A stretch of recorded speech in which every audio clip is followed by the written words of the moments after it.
Hello and welcome to ChinnyVision. This time we're looking at a brand new Atari 8-bit game called RGB. Back in the 1980s and early 90s, who would have imagined people were still releasing new games for the 8-bits in 2014, but that's exactly what we have here today. A brand new game for the Atari Xl and Xc that runs on any 64K Atari 8-bit system. It's called RGB. It was produced for a software competition this year. It's only just been released. And let's take a look at it. So we've got a menu screen here, it's very colourful, a difficulty setting for easy or hard. Starting level is 0. As you progress through the game, what you're then able to do is when you get back to the menu screen, you can then start from any level up to the point you have actually reached. So if you reach level 4 but get no further, you can start on level 1, 2 or 3. And some nice music that plays in the background as well, very polished. So we start the game and you'll see some very colourful graphics here, lots of different colours per sprite, very impressive for the Atari 8-bit. The aim of the game is, the clue is in the title of the game, RGB. The enemy robots are red, green or blue or a combination of the colours.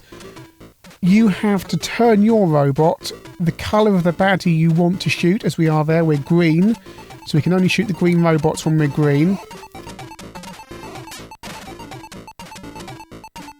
We've now picked up a blue icon there. That turns our robot blue. And now we can jump up here and we can shoot the blue robot. Got a limited amount of time to complete each level and also an energy bar there down the bottom left hand side. We're now going to use this activator here to select red. We lose a little bit of energy for doing that. But now we can go up there and we can shoot the red baddie, hopefully.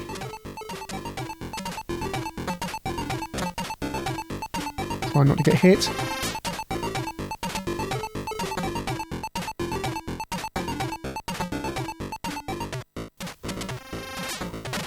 And there we go, level 1 completed.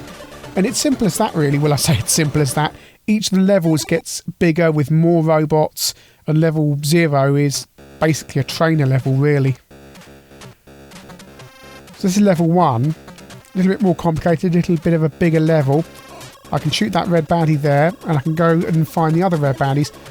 What is best to do is try to avoid changing colour unless it's via the icon things that are dropped, because these activator things here, every time you use them you lose energy. So we've dropped down a bit, but now I can go and shoot the blue baddies.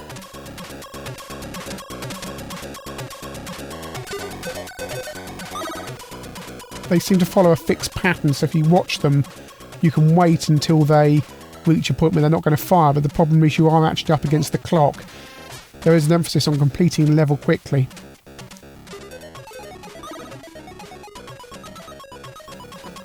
If you fall too far on each level as well, you lose energy, so you've got to avoid contact with the enemies and you've got to avoid falling as well.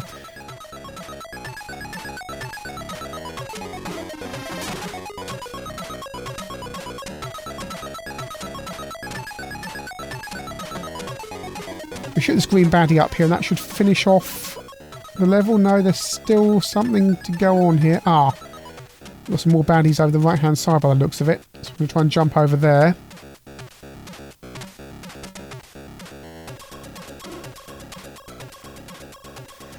Really great music in the background here. Very, very polished presentation. A large amount of effort has gone into this game. We talk about commercial quality, and this certainly is a commercial quality game. It's also nice to see the Atari 8-bit using so many colours. I didn't think it was technically possible to get this many colours on the screen on the Atari 8-bit, and we're so used to, of course, the ports of the Mastertronic games where all you get is brown or it's all just a few colours. This is Atari gaming as it should be seen.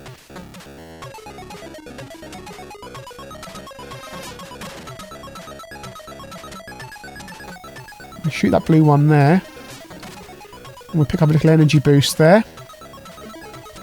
Now we're going to go find that red one at the top. So we're going to have to change colour using the activator thing again. Which means we lose more energy. It drops down there. The thing I should say as well is when you're shooting, it takes time for your bullets to charge up. So you have to hold down the fire button. And then when this little bar beneath the energy bar reaches the end, you can release the fire button and it will shoot the enemy. If you hold down further, you can't shoot, so you've got to time it exactly right. You also can't activate the fire button if you're jumping down or jumping up, so you can't sit on a platform below and time it so you can jump up and shoot them just as your gun's charged. Makes it a more tactical game, really.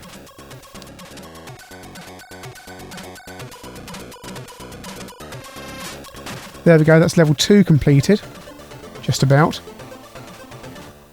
I have to say, that took me quite a few attempts to get through that. Level 3, as you can see, is much, much busier. There's a lot more on it. There's a much bigger level all of a sudden. And the game continues like this. Each of the levels getting bigger and more complicated. There are 8 levels in all, and if you do complete the 8 levels, there is a difficult setting on the game as well. And on a difficult setting, you lose more energy when you're hit or fall. Nothing else changes with the baddies apart from that, but you do get more points as well when you complete the levels. The game does seem to be quite fair in terms of how it gives you power-ups. This level is exceedingly complicated, but it does keep on dropping time extend power-ups and energy power-ups for you as well, so you do have the time to explore the level. RGB is a real treat. I never thought I would see an Atari 8-bit game this polished. The graphics are quite superb, the audio design is wonderful. A huge amount of effort has gone into this game, and it's to the real credit of the programmers who made this. RGB isn't just the game of 2014 for the Atari 8-bits, but it's also one of the best games of all time on the platform. It really shows off what the hardware can do. After that dreadful Jet Set Willy version I showed the other week, this is the antidote. This shows what the Atari 8-bits can do. For once, the Atari 8-bit owners can hold their heads up high. This game is quite superb in every way. Play it today.